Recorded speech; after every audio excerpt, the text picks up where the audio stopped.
मेरे YouTube channel पर मैं आप सभी का स्वागत करता हूँ। हीरे को दे तराश तो कीमत बढ़ जाती है, जो विद्या धन हो पास तो जिंदगी संवर जाती है। यदि फल फूल रखो प्रभु के आगे तो प्रसाद बन जाता है, अगर शिष्य झुके गुरु के आगे तो इंसान बन जाता है।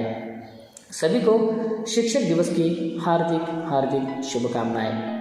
आज 5 सितंबर को हम शिक्षक दिवस मनाते हैं। इस दिन को मनाने की प्रथा शुरू हो गई थी 1962 के 5 सितंबर को। दिन था भारत के दूसरे राष्ट्रपति डॉक्टर सर्वपल्ली राधाकृष्णन के जन्मदिन का। उन्होंने आग्रह किया कि 5 सितंबर को उनके जन्मदिन को मनाने के बजाय इस दिन को शिक्षक दिवस के रूप में मनाया जाए। तब से लेकर आज तक शिक्षक दिवस हमारे देश के शिक्षकों के प्रति सम्मान के लिए मनाया जाता है। डॉक्टर सर्वपल्ली राधाकृष्णन एक महान राजनेता और विद्वान शिक्षक थे। दोस्तों, शिक्षक देश की रीढ़ की हड्डी है, क्योंकि विद्यार्थियों का भविष्य उज्जवल करने और उन्हें देश के आदर्श नागरिक बनाने में जितनी भूमिका शिक्षकों की है उतनी और किसी की भी नहीं। इसलिए तो शिक्षक के पेशे को संसार में सबसे उत्तम माना गया है। जो जल कर दे दूसरों को रवि, ना रखता वो कोई ख्वाहिश बड़ी, बस शिष्य की सफलता ही है खुशियों की लड़ी। दोस्तों, सही गुरु के मार्गदर्शन न हो तो किसी बेहतर राष्ट्र का निर्माण हो सकता है और ना ही हमारे सही जीवन का संचालन।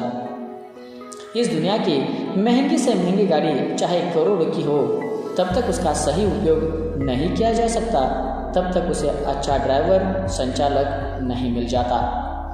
तब तक वह गाड़ी जो करोड़ों की है और गांव में चलने वाली बैलगाड़ी गुरु की अनुपस्थिति में दोनों ही एक समान हो जाती है।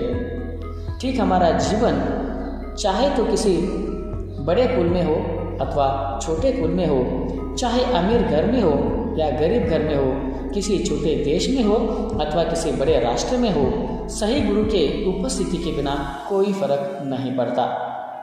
दोस्तों, एक शिक्षक भी साधारण नहीं होता, क्योंकि वह साधारण को असाधारण बना देता है। साक्षर हमें बनाते हैं, जीवन क्या है समझाते हैं। जब गिरते हैं हम हार कर तो साहस वही बढ़ाते हैं। ऐसे महान व्यक्ति शिक्षक है जो गुरु कहलाते हैं। गुरु का महत्व एक कहानी के माध्यम से मैं आपके सामने रखता हूँ। सिकंदर आजम द ग्रेट अलेक्जेंडर और उनके टीचर अरस्तु एक घने जंगलों से गुजर रहे थे। जंगलों से गुजरते हुए उन्हें रास्ते में एक बहुत बड़ी नदी मिली।